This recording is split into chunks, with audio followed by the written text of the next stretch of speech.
Hello everyone, welcome to Pitchlight YouTube channel. So ఈ రోజు అయితే మాతో ఒక స్పెషల్ పర్సన్ ఉన్నారండి. బేసికల్గా ఆయన ఒక పోయెట్, ఒక కవి, ఒక రచయిత, ఒక డైరెక్టర్, రీసెంట్గా ప్రొడ్యూసర్ కూడా అనమాట. సో ఆయన ఎవరు కాదు, మన వేణు ఉడుగుల గారు. So thank you very much sir for joining this session. Nice talking to you. Thank you అండి. యా. సో వేణు గారి గురించి చెప్పాలంటే సినిమా అంటే ఆయనకి బేసిక్గా చాలా ఇష్టం అండి. ఆల్మోస్ట్ ఒక దశాబ్దం పాటు కష్టపడి ఆ డైరెక్టర్ని కూర్చోలేదు, ఆయన కూర్చున్నాడు అనమాట. ఆ డైరెక్టర్ కూర్చోగా అంత ఈజీగా రాలేదు. చాలా సినిమాలకు అసోసియేట్ డైరెక్టర్గా పనిచేసి ఇనిషియల్గా సిటీ కేబుల్లో ఒక సీరియల్కి అసోసియేట్ డైరెక్టర్గా స్టార్ట్ అయిన ఆయన సినీ ప్రయాణం లాస్ట్కి ఒక డైరెక్టర్గా ఇప్పుడు ఒక ప్రొడ్యూసర్గా అయితే వచ్చాడనమాట. సో మన అందరికి తెలిసినట్లుగానే నీది నాది ఒక కథ అనే సినిమాని తీసి, ఆ తర్వాత విరాట పర్వం సినిమా తీసి, ఇప్పుడు రీసెంట్గా రాజు వెడ్స్ రాంబాయ్ అనే సినిమాని ప్రొడ్యూస్ చేస్తున్నారు యాక్చువల్గా ఆయన.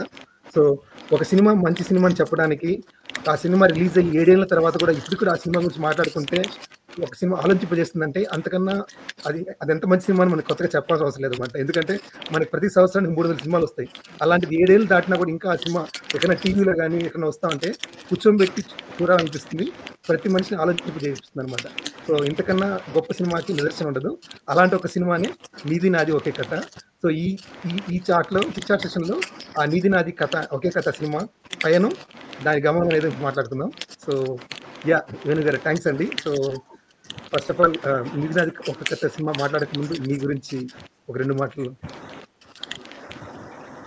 మై ప్లెజర్ అండి. అంటే సినిమా రిలీజ్ అయిన 6 years తర్వాత ఆ సినిమా గురించి మీరు మాట్లాడుకుందాము 4 మాటలు అని అంటే నాకు చాలా సంతోషంగా అనిపించింది. సో నా గురించి నేను చాలా చోట చెప్పాను. నేను బేసిక్గా నేను పోయెట్ని, రైటర్ని. నాకు సినిమా అంటే మొదటి నుంచి ఎందుకో తెలియదు, ఒక 10th క్లాస్ ఆ టైం నుంచి చాలా ఇష్టము. రామ్ గోపాల్ వర్మ ఫిలిమ్స్ మా రెసిడెన్షియల్ స్కూల్లో స్క్రీన్ చేసేవారు. మణిరత్నము, రామ్ గోపాల్ వర్మ ఫిలిమ్స్. వాటితో పాటు దూరదర్శన్లో సండే మధ్యాహ్నం పూట వచ్చే ఆర్ట్ ఫిలిమ్స్ అవన్నీ మా స్కూల్లో స్క్రీన్ చేసేవారు. అలా ఒక అంటే సినిమా మీద ఒక ఆసక్తి.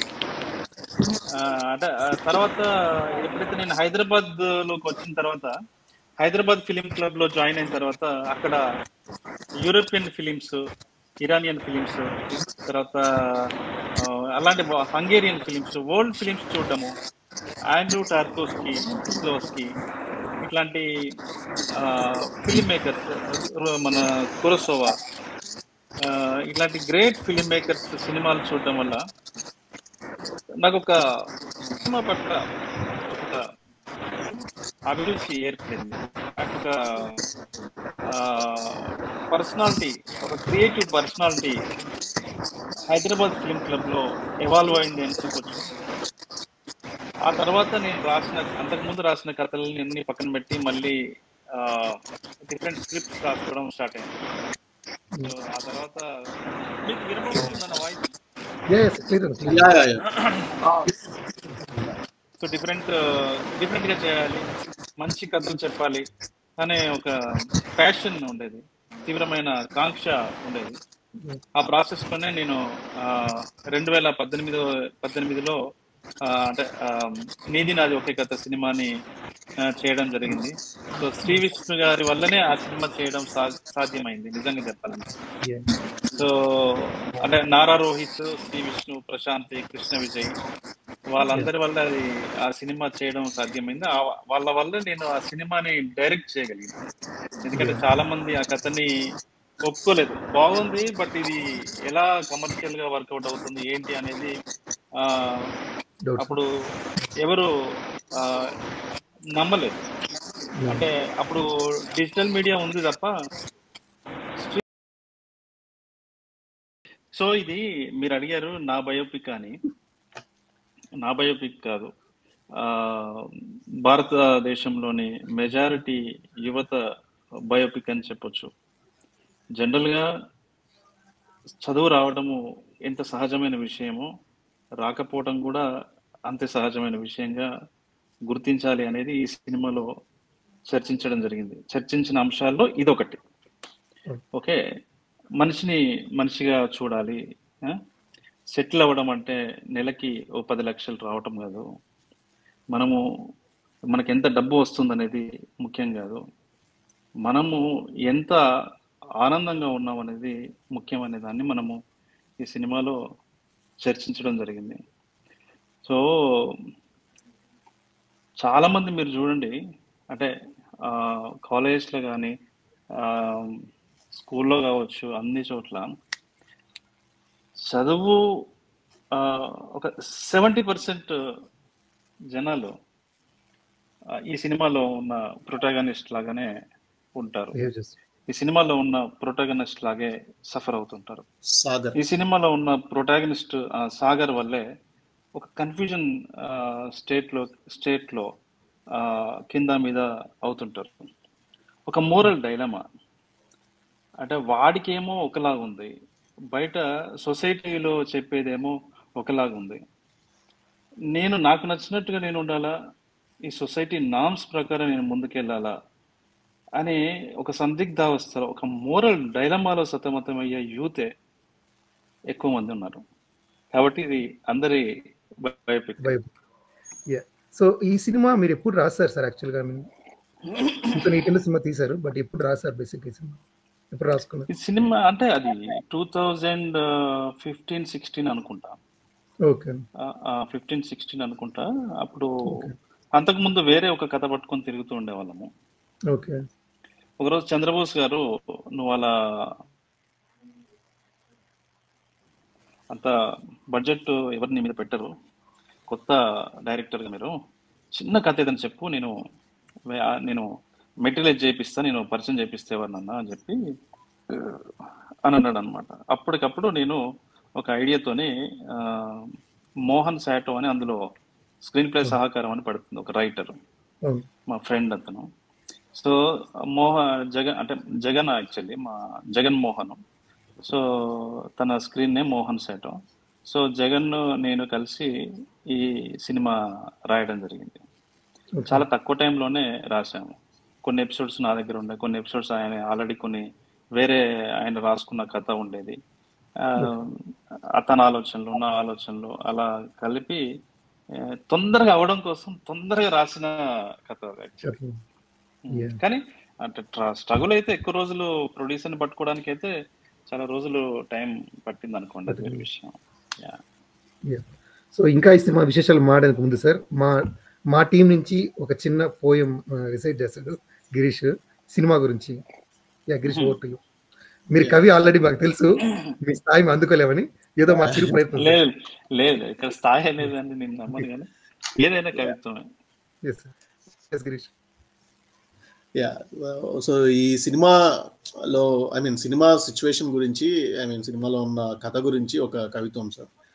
సో క్షణికమైన ఈ జీవితంలోన ఎవరికి ఎవరు సొంతం కారు, ఏది చివరికి తీసుకుపోరు, ఉన్న నాళ్ళు సంతోషంగా బతికితే చాలు, గడిపితే చాలు, బతుకుగా బతకనిస్తే అంతే చాలు, ఎంతో మేలు. పుట్టగానే నువ్వేమవ్వాలో ఏం చెయ్యాలో నిర్ణయించేసి పుస్తకాలకే పరిమితి చేస్తే, స్థిరపడితేనే సంతోషం అంటూ ఇంటికి పెంచే గౌరవం అంటూ బాల్యాన్నంతా దూరం చేస్తే, లోకజ్ఞానం తెలిసేదెలాగా, బయట ప్రపంచం చూసేదెలాగా, మంచి చెడులను మసలేదెలాగా. చదువు రానంత మాత్రాన తెలివి లేనట్టు కాదు కదా మరి, బిడ్డ బ్రతుకు ఏమవుతుందోనని కసురుకోవచ్చు, బెదరగొట్టచ్చు, కానీ చదువు రాదని చిన్న చూపుగా చూసావంటే, అసహ్యించితే బిడ్డ మనసుకది ఎంత గాయమో, మదిలో వ్యదలవి ఎంత శోకమో. చేతనైనంత చేయనివ్వండి, చేయూతనిస్తే తప్పేముంది, మనసు చంపుకొని మొండిగా చేస్తే నచ్చని పనిలో స్థిరత్వం ఉన్నది సంతోషమెచట, సంపాదనున్నది ఆనందమెచట, క్షణికమైనది జీవితం కదా, సంతోషంగా బ్రతుకుదాం పద, ఇది ఎన్నో గుండెలు తడిపిన కదా, ఇది నీది నాది ఒకటే కదా. Wow, thank you.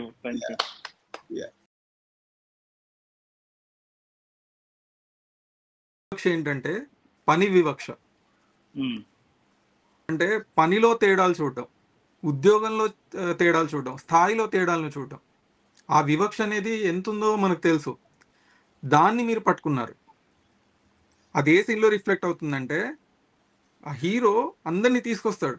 ఆ పాన్ షాప్ లో చేసేవాడిని, కొబ్బరి బొండాలు కొట్టే తాతయ్యని, ఆ క్యాబ్ డ్రైవర్ ని, తర్వాత ఇంకా అట్లా అలా ఒక ముగ్గురు నలుగురిని తీసుకొచ్చి, ఒక మెకానిక్ ని తీసుకొచ్చి, వాళ్ళు చేసే పనిలో చాలా సంతోషంగా ఉన్నారు, చాలా సంతృప్తిగా ఉన్నారు, నేను కూడా ఇలా ఏదో ఒక పని చేస్తా అంటే, రే అసలు పాన్ షాప్ అది కూడా ఒక బ్రతికేనా అంటే అప్పుడు ఆన్సర్ ఇస్తాడు అనమాట, ఎందుకు వాడిది మాత్రం బ్రతుకు కాదా అని. అంటే మన దేశంలో కాదు, ప్రపంచంలో అంతర్లీనంగా, అంటే కొన్నిసార్లు బయటికి వ్యక్తపరుస్తారు, కొన్నిసార్లు మనసులోనే ఆ వివక్ష అనేది చాలా మంది చూపిస్తారు. సో అట్లాంటి దాన్ని మీరు బయటికి చూపించి వాళ్ళది మాత్రం బ్రతుకు కాదా, వాళ్ళది మాత్రం పని కాదా, అంటే వాళ్ళు మాత్రం చాలా సంతోషంగా ఉండట్లేదా అని మీరు అన్నట్టు నిజంగా 90% మందిని రిఫ్లెక్ట్ చేసేటువంటి ఒక సమాధి ఆ సీన్ నాకు, బికాస్ ఆఫ్ ఆ సీన్ వల్లనే నాకు ఆ సినిమా చాలా బాగా నచ్చింది అన్న. Thank you. మధ్యలో వస్తున్నాను, ఒక సెకండ్. చాలా మంది ఈ విషయాన్ని, చాలా మంది కాదు కొంతమంది ఆ మిస్అండర్స్టాండ్ చేసుకున్నారు కూడా.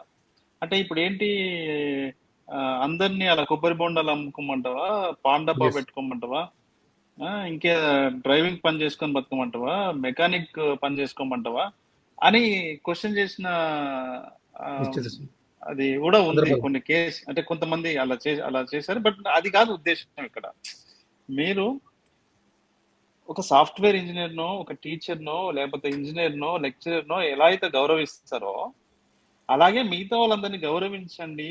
అవి కూడా పనులే, వాళ్ళు కూడా ఆనందంగానే ఉన్నారు.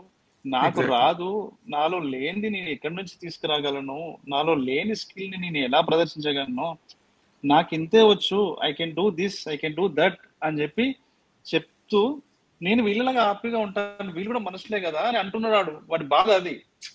సో అది మీరు కోట్ చేశారు, థ్యాంక్ యూ. అంటే ఇంతవరకు ఎప్పుడు నేను ఈ విషయం చెప్పలేదు, చాలా మంది ఇది మిస్అండర్స్టాండ్ చేసుకున్నారని ఈ వీడియో ద్వారా నాకు అవకాశం వచ్చింది. Thank you so much.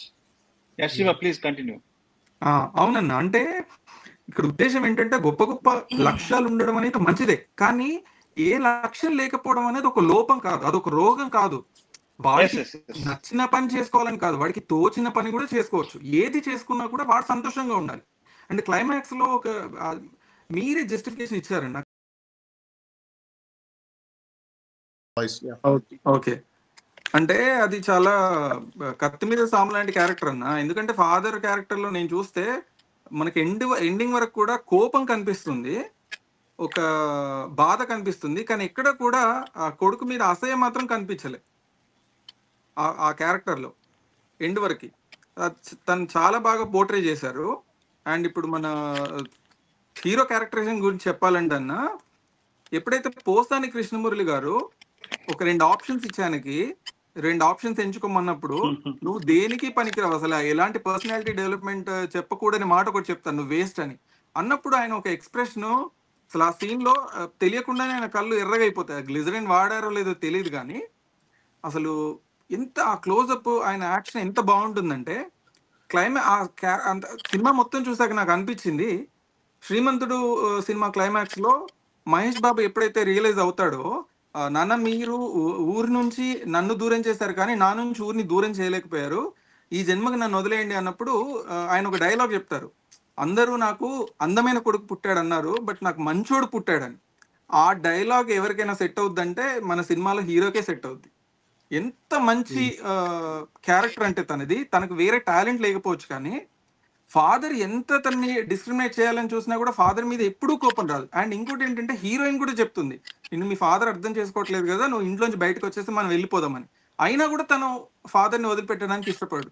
Father ఒక సందర్భంలో కొట్టినా కూడా తను భరిస్తాడు, తిట్టినా కూడా సహిస్తాడు తప్ప ఫాదర్ని ఎప్పుడు. మరి అలాంటి ఒక క్యారెక్టర్ ఇంట్లోంచి బయటకు వెళ్ళిపోతుంది, ఎట్లా జస్టిఫికేషన్ చేస్తారంటే, ఎప్పుడు తను బయటకు వెళ్తాడంటే ఫాదర్ ఈ గ్యాప్ లో చూపించిన ప్రేమ అంతా కూడా ఇది నా నిజంగా చూపించిన ప్రేమ కాదు, మీ అమ్మ బలవంతం వల్ల చూపించాల్సిన ప్రేమ, నిజంగా నాకు నీ మీద ప్రేమ లేదని ఎప్పుడైతే ఆయన చెప్తారో అప్పుడు తను ఇంట్లోంచి బయటకు వస్తాడు. బయటకు వచ్చాక కూడా ఫాదర్ మీద కోపాన్ని పెంచుకోడు. మళ్ళీ ఫాదర్ ని చూసిన సందర్భం వచ్చినప్పుడు కూడా తనే పరిగెడతాడు ఫాదర్ వెంట. ఆ వర్షం వస్తుంటే కూడా అట్లీస్ట్ మీ గొడుగు పట్టడానికి కూడా పనికిరానని అన్న అంటాడు. అంత తండ్రి అంటే అంత పిచ్చి ప్రేమ. మధ్యలో తనకి ఈ చదువు నాకు సరిపోవట్లేదు నాన్న, నేను వేరే పని ఏదైనా చేస్తా అన్నప్పుడు కూడా ఫాదర్కి ఆప్షన్స్ ఇస్తాడు, మెకానిక్ అవ్వాలా, అసిస్టెంట్ డైరెక్టర్ అవ్వాలా, తన ఆప్షన్స్ ఎందుకు ఇచ్చాడు ఫాదర్ కి అంటే నాకు అర్థమైంది ఏంటంటే ఎలాగో మా ఫాదర్ కి నచ్చేలా చదవలేకపోతున్నాను, అట్లీస్ట్ ఈ ఈ ఆప్షన్స్ ఇస్తే అందులో ఆయనకు నచ్చింది ఏదైనా సెలెక్ట్ చేసుకుంటే అలా అవుదామని. అంటే ఫాదర్ మీద అంత ఇష్టం. అది ఎంత బ్యూటిఫుల్ గా డిజైన్ చేశారండి నా క్యారెక్టర్స్. ఆ పాయింట్ లో కూడా నాన్నకి నచ్చేటట్లుగానే ఉండాలనేసి. ఈవెన్ మెకానిక్ అవ్వాలన్నా కూడా నేను ఇది అవ్వగలను, నువ్వు ఏం అవ్వాలి చెప్పు అది అవుతారు మెకానిక్. అందులో అసిస్టెంట్ డైరెక్టర్ అని కూడా ఉంటుంది. అవును. అసలు మంచి చాలా మంచి క్యారెక్టర్, చాలా రేర్. వాడి కన్ఫ్యూజన్ ఉన్నప్పుడు నారా రోహిత్ క్యారెక్టర్ ఒకటి ఉంటది కదా, అక్కడికి తీసుకెళ్తారు. అక్కడికి తీసుకెళ్ళినప్పుడు అతను చెప్తాడు కదా, నిజంగా నీ మీద ఏమి పెద్ద ప్రేమ లేదని కాదు కానీ ఆయనకి సొసైటీ మీద గౌరవం ఎక్కువ ఉంది, అందరిలో అంటుంటే మీ ఫాదర్ ఏం కదా గొప్పోడేం కాదంటారు. అక్కడ కొంచెం ఎడిటింగ్ లో పోయింది. మీకు ఒక చిన్న షార్ట్ స్టోరీ చెప్తా. చెప్పండి. షార్ట్ స్టోరీ ఏంటంటే, ఒక ఫోటోగ్రాఫర్ ఫోటోలు తీస్తూ ఒక లోయలో పడిపోతాడు. ఆ లోయలో పడిపోయి చూస్తే అది వేరే లోకం. అది ఆ లోకంలో సపరేట్ నాగరికత ఉంది, సంస్కృతి ఉంది, సపరేట్ మనుషులు ఉన్నారు, ఆడవాళ్ళు ఉన్నారు, మగవాళ్ళు ఉన్నారు. ఒక డిఫరెంట్ వరల్డ్ అది. కానీ ఆ మనుషులు ఎవరికి కూడా కళ్ళు ఉండవు. ఓకే, కళ్ళు అనేటివి ఉండవు. ఓకే, ఇదైతే బాగుంది, మనుషులంతా చాలా బాగున్నారు అని అక్కడే పైకి రాలేనటువంటి స్థితిలో ఒక అమ్మాయితో ప్రేమలో పడతాడు. ఓకే,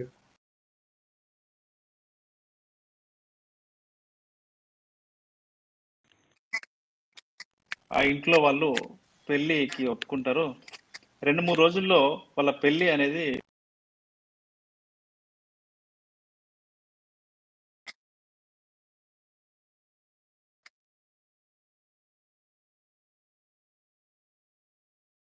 ప్రైవేట్గా కలిసినప్పుడు చిన్న రొమాన్స్ చేసుకునే టైంలో ఈమెకి ఇలా దగ్గరికి వస్తారు కదా, ఫేస్ ఇలా దగ్గరికి వచ్చినప్పుడు ఈమె చేతికి అతని కళ్ళు ఇక్కడ కనిపిస్తాయి అన్నమాట, తాకుతాయి. తాకంగానే ఒక్కసారి భయపడిపోయింది ఆమె. ఏమో ఉంది మన ముఖం మీద, ఏదో ఉంది, ఇటొకటి ఉంది అని చెప్పి భయపడి పరిగెత్తుకుంటూ వెళ్తుంది అనమాట. వెళ్తే నెక్స్ట్ పొద్దున్న పెద్ద పంచాయతీ చేస్తారు. పెద్ద పంచాయతీలో ఏంటంటే, అంటే రచ్చబండ దగ్గర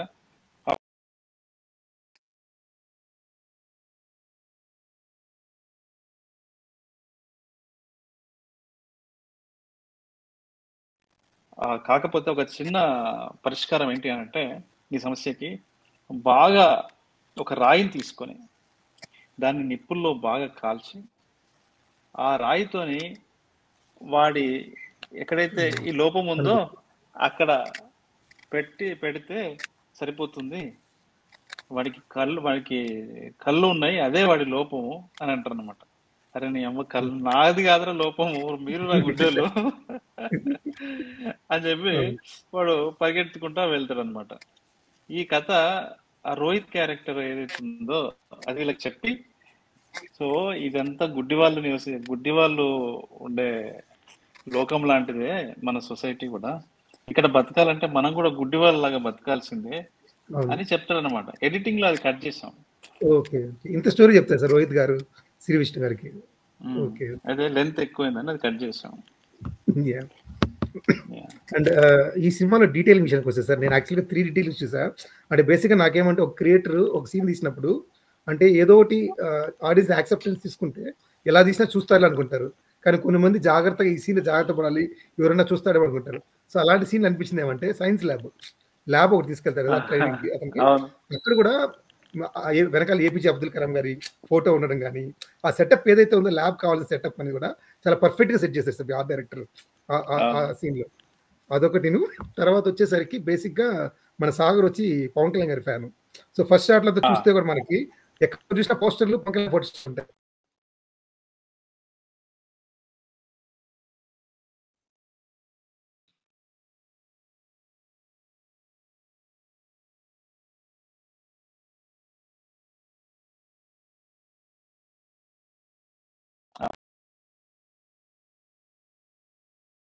సో అదొక డీటెయిలింగ్ అయితే ఉంది. అండ్ ఇంకొక మెయిన్ డీటెయిలింగ్ నాకు తెలిసి పెట్టారో తెలియదు. రైల్వే స్టేషన్ లో రాత్రి అక్కడ పడుకునేస్తాడు సార్. పొద్దున్న లేస్తాడు. మార్నింగ్ లేసాక సింబాలిక్ గా అది మార్నింగ్ అయినా చెప్పడానికి బ్యాక్ సైడ్ ఒక అతను వెళ్తాడు, బ్రష్ చేసుకుని వెళ్తాడు సార్. యాక్చువల్గా లేదు, కావాలని పెట్టింది దాన్ని. ఓ సూపర్. అయితే అంత మినిమల్ డీటెయిల్ ఎవరు ఎక్స్పెక్ట్ చేయరు సార్. యాక్చువల్గా అంటే పొద్దునైంది తలని చూపి సరిపోయేది, బట్ స్టిల్ అది కూడా బ్యాక్ సైడ్ అతను బ్రష్ చేసుకుపోవడం కానీ. అంటే మార్నింగ్ అయిందని కమ్యూనికేట్ చేయడానికి ఒక సెపరేట్ సన్ రైజ్ షాట్ వేయడం ఎందుకని ఇదే సీన్ లో ఎలా చెప్పొచ్చు అని ఎప్పుడు వచ్చిన థాట్ అనమాట అది. ఓకే. అండ్ నాకు particular for instance sir, actually మీరు కెమెరా ఏం చేశారంటే ఫస్ట్ అతను నిద్ర లేసాడు, కూర్చున్నాడు. లేచిన తర్వాత పేపర్ ఉంది సార్ అక్కడ పర్సన్ చూపించడానికి ముందు నేను అనుకున్నాను ఏమంటే వాళ్ళ నాన్నే ఉన్నాడేమో ఇక్కడ.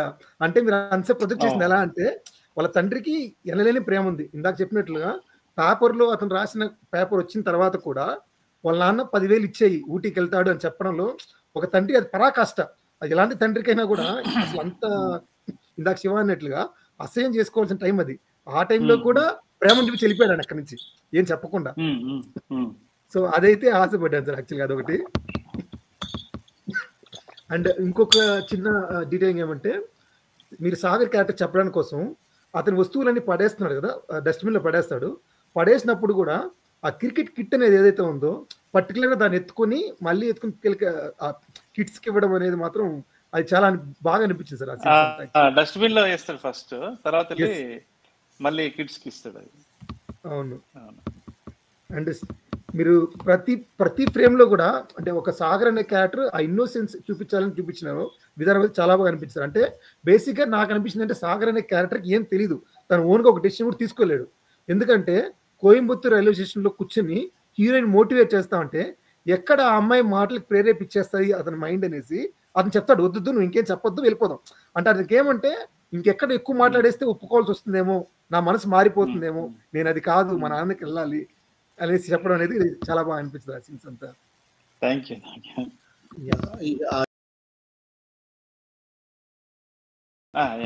సో ల్యాబ్ లో యాక్చువల్లీ ఏంటంటే అది ముందు స్క్రిప్ట్ లో లేదు. ఓకే. అది మా అసిస్టెంట్ డైరెక్టర్లు తెప్పించి అలా పెట్టారనమాట. ఓకే. పెడితే అరే ఇట్లా చూసిన తర్వాత అరే భలే ఉంది, దీన్ని ఎట్లైనా వాడాలని అప్పటికప్పుడు రాసిన డైలాగ్ అది. ఓకే. మనిషి ఈ నుంచి ఇక్కడ దాకా ఎదుగుతూ వచ్చాడు అనమాట, నువ్వు మాత్రం ఇక్కడే ఉన్నావు అనగానే అతనేమంటాడు, నేనే ఉంటున్నాను ఎదురు నా ఫ్రెండ్స్ ఏడు ఉన్నారు, అది కూడా కోతి లాంగ్వేజ్ లాగా చేత చూపిస్తా అంటాడు. అంటే అప్పటికప్పుడు అంటే అది అప్పటికప్పుడు రాసుకుని దానికి పే ఆఫ్ కూడా బాగుంది సార్. యాక్చువల్లీ పే ఆఫ్ కూడా వేశారు దానికి.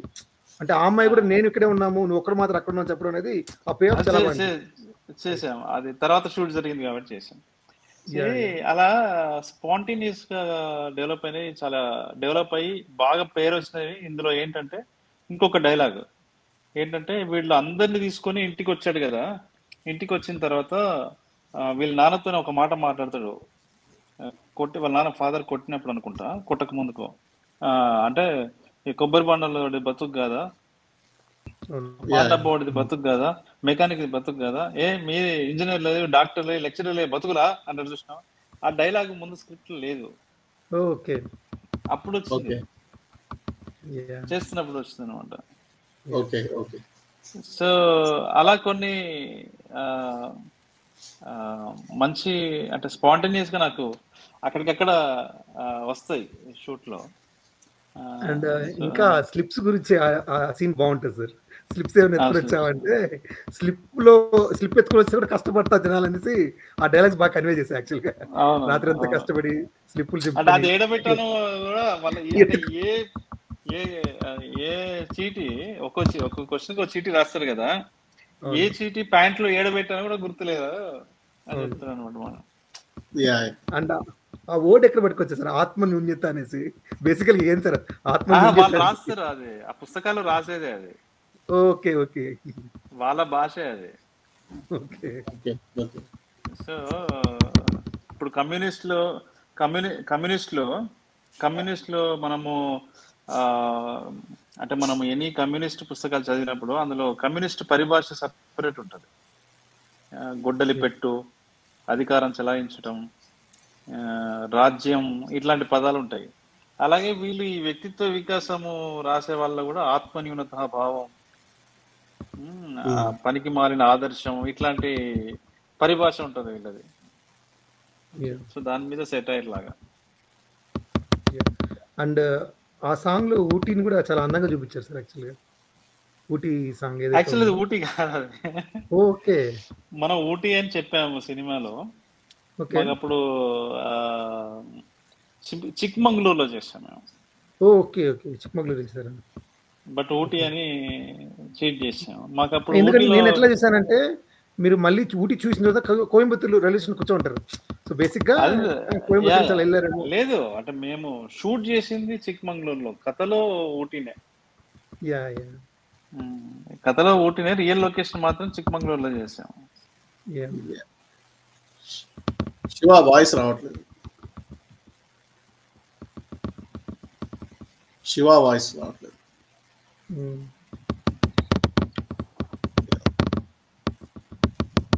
మీ కాంప్లిమెంట్ అది ఊటీ అనుకోండి సార్. యాక్చువల్గా అంటే నేను వెళ్ళిన ప్లేస్ రిలేట్ చేసుకున్నా.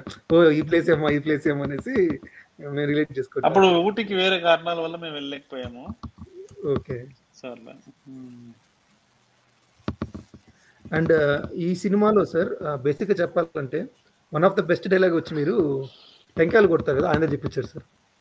అవును, 2 విషాదాల గురించి. ఎంత అంటే 2 మాటలు అవి చాలా అంటే రిలేట్ అయిన నిజమైన మాటలు. జీవితంలో 2 విషయాలు ఉంటాయి. అది డబ్బు లేనాడు, డబ్బు ఎక్కువ ఉన్నాడు. ఇద్దరికి డబ్బు లేకపోవడం, డబ్బు ఉండడం. ఇప్పుడు వినిపిస్తుందా? కంటిన్యూ శివ.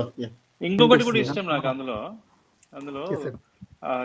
పాండబావుడు చెప్తాడు ఏంటంటే, కిల్లి పాన్ కట్టడంలో కాదు, పాన్ డబ్బా పెట్టుకోవడంలో కాదు, పాన్ కట్టడంలో ఉంది ఆనందం అంటాడు. అలాగే దూరంగా ఛాయ్ చేస్తూ, అవునా ఛాయ్ కొట్టు పెట్టుకోవడం లేదు, ఛాయ్ కొట్టడంలో ఉంది ఆనందం అని ఇట్లా ఛాయ్ దొరలిస్తాను. ఈవెన్ మెకానిక్ షాప్ లో కూడా వస్తుంది ఆనందం. అక్కడ సినిమాకి తీసుకెళ్తాను కూడా చెప్తాడు. డ్రైవర్ మీరు సెటిల్మెంట్ మీరు సెటిల్ అవ్వలేదని మీకేం బాధ లేదా అంటే, అసలు సెటిల్మెంట్ అంటే ఏందని అడుగుతాడు. అదేం తమ్ముడు అంటాడు. అమ్మని ఇట్లా కన్ఫ్యూజ్ అయ్యి అక్కడ నుంచి అలా నడుచుకుంటూ వెళ్తా ఉంటాడు. నాకు ఎందుకంటే అన్న, నీకు ఇదివరకు చెప్పినట్టు చాలా మూవీస్ చూసానన్నా, బట్ జీవన్ అడగగానే నాకు స్ట్రైక్ అయిన మూవీ ఇదే, నీది నాది ఓకే కదా. ఎందుకంటే నా సోల్ ను టచ్ చేసింది. ఇప్పుడు చాలా మంది అంటారు, అరే నీకేంటి నువ్వు సెటిల్ అయ్యావు కదా అని. నా మనసు తెలుసు నేను నిజంగా సెటిల్ అయ్యానా, నా మనసు ఇంకేం కోరుకుంటుంది, నాకు నచ్చిన ప్రపంచం ఏంటి, I just want explore the world అనేది మనం ప్రతి విషయాలు బయటికి చెప్పుకోలేదు. సో ఇలాంటి చాలా మంది చెప్పుకోలేని అందరూ కూడా ఈ మూవీకి చాలా ఈజీగా కనెక్ట్ అవుతారు. అండ్ ఇంకోటి ఏంటంటే, మిమ్మల్ని నిజంగా నేను మీరంటే ఎందుకు నాకు ఇష్టం అంటే, ఇప్పుడు మూవీ ఇండస్ట్రీలో ఒక అవకాశం రావడం అనేది చాలా కష్టం. ఆ అవకాశం వచ్చాక ఎవరైనా దాన్ని ఎంత బాగా కమర్షియల్ గా యూజ్ చేసుకోవాలని చూస్తారు. కానీ మీరు మాత్రము కమర్షియలైజేషన్ కాకుండా మీకు ఒక కన్విక్షన్ ఉంది. అంటే ఖచ్చితంగా ఇలాంటి ఒక భావాల్ని నేను సినిమాగా తీయాలని ఒక కన్విక్షన్ తో నీది నాది ఓకే కదా అయినా, లేదంటే విరాట పర్వం అయినా, ఈ 2 మూవీస్ ఒక కన్విక్షన్ తో తీశారు. మీకు ఆ ఆప్షన్ మీ చేతుల్లో ఉంది. మీరు అనుకుంటే ఇప్పుడు విరాట పర్వంలో మనం ఫైట్ సీన్స్ చూస్తే చాలా బాగుంటాయి, ఆ టేకింగ్ కానీ ఆ మేకింగ్ కానీ. సో అలాంటి మేకింగ్ ని మీరు ఒక కమర్షియలైజ్ అయిన మూవీగా కూడా తీయచ్చు. బట్ అలా కాకుండా మీరు నమ్మిన వాల్యూస్ కోసము నాకు అనిపించింది నిజంగా మీ డెప్త్, మీ స్ట్రెంగ్త్, దాని గురించి చెప్పేంత ఎక్స్పీరియన్స్ నిజంగా నాకు లేదన్నా. బట్ నేనంటే కొంతమంది డైరెక్టర్స్ మూవీస్ ఇంకా రావాలి, ఇంకా తీయాలి, చూడాలని నేను ఎక్స్పెక్ట్ చేసే డైరెక్టర్స్ కొంతమంది ఉంటారండి. అందులో ఒక కృష్ణవంశీ గారు ఒకరు, తర్వాత మీరు ఒకరు. అంటే మీ టేకింగ్ చూసాక నెక్స్ట్ మూవీ ఎలా తీస్తారని ఒక చాలా ఎంతూజియాస్టిక్ గా ఎదురు చూస్తూ ఉంటాము. సో మీ నుంచి ఇంకా నిజంగా మీ శక్తి ఏంటో చెప్పడానికి నేను జాంబవంతుని కాకపోవచ్చు, కానీ మీరు మాత్రం ఖచ్చితంగా హనుమంతుడే. అలాంటి ఫైర్ మీలో ఉంది. ఒకటే ఎక్స్పెక్ట్ చేసేది ఏంటంటే, ఇంకా అలాంటి ఫైర్ తో మూవీస్ రావాలి, చూడాలి అని ఎక్స్పెక్ట్ చేస్తున్నాను. థ్యాంక్ యూ చాలా గొప్పగా చెప్పారు. So thank you so much. So normal గా మనం ఏదైనా ఒక డైరెక్టర్ సినిమా, ఇప్పుడు ఒక సినిమా రిలీజ్ అయినప్పుడు సో ఈ మూవీ ఆ మూవీ డైరెక్టర్ రా, ఈ మూవీ డైరెక్టర్ రా, ఓకే బాగా తీస్తాడు అనేసి అనుకుంటాం కదా. సో అట్లా ఇప్పుడు మీ హిస్టరీ, మీ ప్రీవియస్ ఫిలిమ్స్ చూస్తే డెఫినెట్ గా ఓకే ఈ మూవీ ఇతని సినిమాల్లో ఖచ్చితంగా కంటెంట్ ఉంటుంది, వెళ్ళి వాచ్ చేయొచ్చు అనే ఒక ఇంపాక్ట్ అయితే మీరు డెఫినెట్ గా క్రియేట్ చేశారు సార్. ఎందుకంటే ఇది మన ఈ 2 సినిమాలు చూసుకుంటే, నీది నాది ఒకే కథ కానీ విరాట పర్వం, 2 సినిమాలు తీసుకుంటే నెక్స్ట్ మీరు ఒకవేళ ఏదన్నా ఒక మూవీ అనౌన్స్ చేసి ఏదన్నా రిలీజ్ డేట్కి వచ్చినప్పుడు నార్మల్ గా కొంతమంది ఆడియన్స్ చూస్తారు, ఓకే వీళ్ళ ప్రీవియస్ ఫిల్మ్స్ ఏంట్రా అని చూస్తే ఓకే ఈ మూవీస్ తీసాడా, అయితే డెఫినెట్ గా ఏదో కంటెంట్ ఉంటుంది, వెళ్ళి వాచ్ చేయొచ్చు ఈయన అనేసి అలాంటి ఒక కాన్ఫిడెన్స్ అయితే డెఫినెట్ గా మీరు అయితే క్రియేట్ చేశారు ఆడియన్స్ కి. So for sure. అండ్ నేను చెప్పాలంటే movie run time actually 2 hours sir. అంటే నాకు తెలిసి ఆ టైంలో అట్లీస్ట్ 2.5 hours అనేది ఒక ల్యాండ్ మార్క్ పెట్టుకునేవాళ్ళు. అంటే నాకు తెలిసి ఆ టైంలో ఎట్లా సినిమాలు ఒక 6 పాటలు, 3 ఫైట్లు, ఇంకేదో ఒక కామెడీ సీన్, ఒక 4 కామెడీ సీన్లు, ఒక 4 ఎమోషన్ సీన్లు వేస్తే సినిమా అయిపోతుంది. అంటే బేసిక్గా ఇదే ఫార్ములాతో సినిమాలు వచ్చేవి. అంటే ఎలానో చూస్తారు జనాలన్నీ ఫార్ములాతో ఉండేది. బట్ మీరు ఎత్తుకునేది అయితే ఇది కాదు నేను చెప్పదలుచుకునేది, నేనేం చెప్పదలుచుకుని అదే చెప్తాను, ఇంతలో చెప్తాను. అంటే మీరు చాలా కాంప్రమైజ్ అవుతున్నారు. 2 hours రన్ టైం అనేది క్వశ్చన్ ఉండొచ్చు చాలా మందికి, ఇంతేనా సినిమా, ఇంత చెప్తే సరిపోతుందా అన్నట్టు వచ్చిండొచ్చు క్వశ్చన్. బట్ మీరు అదే స్టిక్ అయ్యారు యాక్చువల్గా. అది మీరు ఇందాక అన్నారు, నేను చాలా ప్రొఫెషనల్స్కి వెళ్ళానని చెప్పానండి, వాళ్ళు వేరే విధంగా చెప్పారు స్టోరీ, బట్ నాకు నేను నమ్ముకున్న స్టోరీ మీద నమ్ముకుని చెప్పాలని మీరు ప్రజెంట్ చేశారు సార్. అది చాలా బాగా అనిపించింది. అండ్ రీవాచ్ చేసినప్పుడు మామూలుగా సినిమాలు ఏం చేస్తారంటే ఈ లెంత్ కోసం అనేసి అవసరం లేని సీన్ పెడతారు.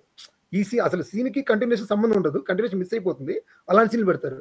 బట్ ఈ సినిమాలో ఐ బెట్ యాక్చువల్లీ మీరు ఒక సీన్ పోయినప్పుడు ఈ సినిమాలో అవసరం లేదేమో అనిపించేది ఒక సీన్ కనపడలే నాకైతే, టు బి ఆనెస్ట్. అంటే సినిమాకి ఏది కావాలో సినిమా అదే ఉంది అక్కడ. ఆ విషయంలో అయితే మాత్రం చాలా బాగా జాగ్రత్త పడ్డారు. అది చాలా బాగా ఎగ్జిక్యూట్ అయింది ఆన్ స్క్రీన్ లో కూడా.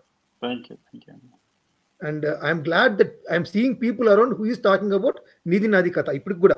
అంటే 7 ఏళ్ళు అయిపోయింది, మేము మాట్లాడడం కాదు, నేను ఒక ఊరికి ర్యాండమ్గా నేను వెళ్ళి ట్రై చేసి చూసా, ఇంకెవరైనా మాట్లాడుతున్నారంటే పీపుల్ ఆర్ దేర్. అంటే మీరు నమ్ముతారా నంబర్, మీరు చూసే తెలియదు, 2018 ఇయర్ తీసుకుంటే అక్కడ ట్రేడ్ మార్క్ సినిమాలు పెట్టుకుంటారు కదా, దాంట్లో ఆ లిస్ట్ లో మన సినిమా అక్కడే ఉంది.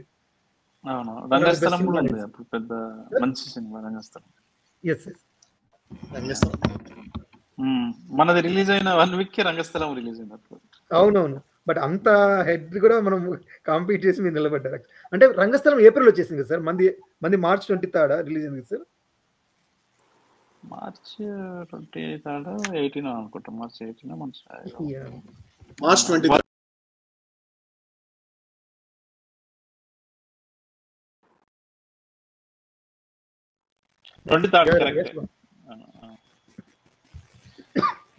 సో ఇది సార్ యాక్చువల్గా మా ఇంకా ఈ సినిమా గురించి ఖచ్చితంగా మీద మాట్లాడాలి. మేము ఇంకా ఏదో అనుకున్నాం, బట్ ఎందుకో ఈరోజు ఈ నెట్వర్క్ గ్లిచ్ వల్ల కొంచెం ఇంకా మనస్ఫూర్తిగా మాట్లాడలేకపోయి అనిపిస్తుంది నా ఫీల్ అయితే. కొంచెం ఇది సారీ యాక్చువల్గా మేము ఇబ్బంది పెట్టాం ఈ ఒక విషయం.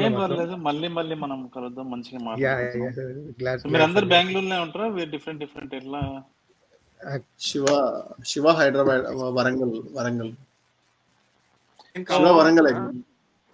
Warangal but working in Khammam అన్న. మన వాళ్ళు బెంగళూరు అందరూ.